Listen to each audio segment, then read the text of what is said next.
Right side for McCauley. He's got some speed, shooting into the glove of Gibson. And he'll be forced to hang on as we get a little pushing and shoving around. Team, and join me with Mark. Mark, it's time for the Subway Shuffle, so watch that big screen very carefully.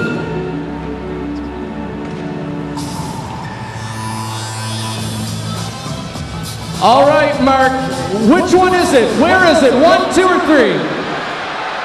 Kyle, I'm going to have to go with the one that's not up there and try to take home the grand prize.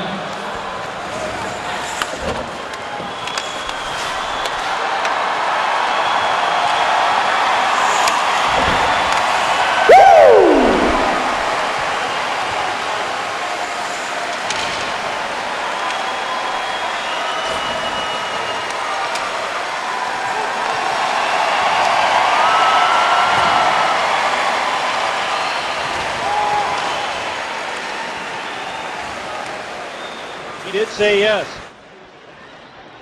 Guillaume Cloutier got it ahead into the Sea Dogs zone. Brodeur trying to kick it away from Gagne. Now he knocks Gagne off stride in back of the net. Gagne got to it. Bedded around far side.